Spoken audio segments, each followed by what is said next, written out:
Hello, friends. I am Dr. Krup Pasavada, and our today's topic of discussion is legitimacy. If you are new to this channel, consider subscribing and sharing. Let us see introduction.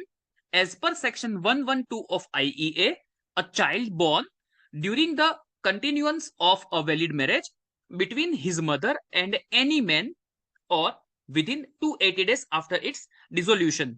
सो यहाँ पे legitimacy के लिए दो चीज बताई गई है, या तो वो जो बच्चे का बर्थ है वो वैलिड मैरिज के अंदर होना चाहिए, या तो फिर उसके डिसोल्यूशन के 280 डेज के अंदर होना चाहिए।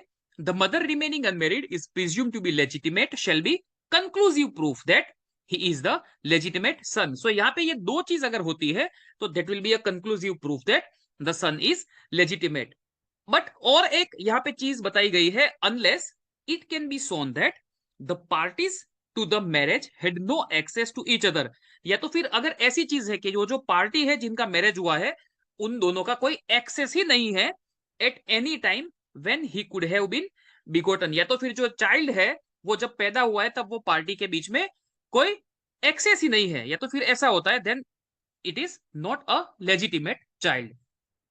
The child becomes illegitimate or bastard if the child is born out of wedlock।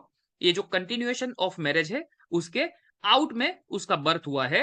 birth of child is not within a competent period after the cessation of the relationship of a man and wife। यहाँ पे जो competent period होता है वो 280 days का बताया गया है, उसके within उसका birth ना होना। and the third one is born within wedlock when procreation by the husband is not possible।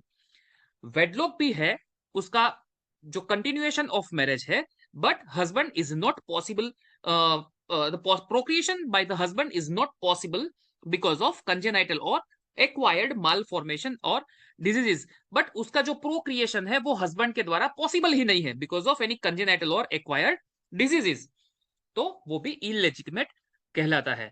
Medico legal consideration देखेंगे। First one is inheritance.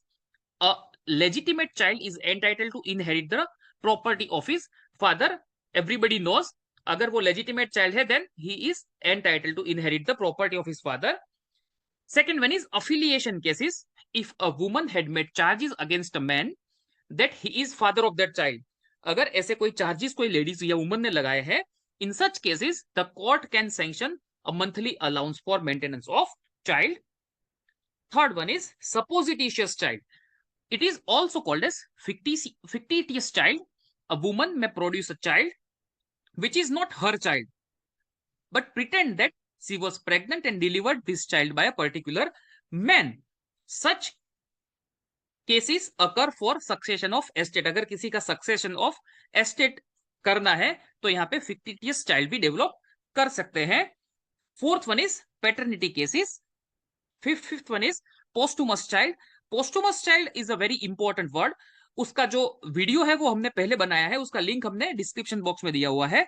Birth of a child after the father has died.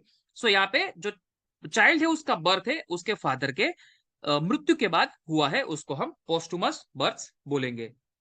Thank you for watching this video. You can subscribe this channel, click bell icon for more updates, and you can share this video amongst your friends। Thank you।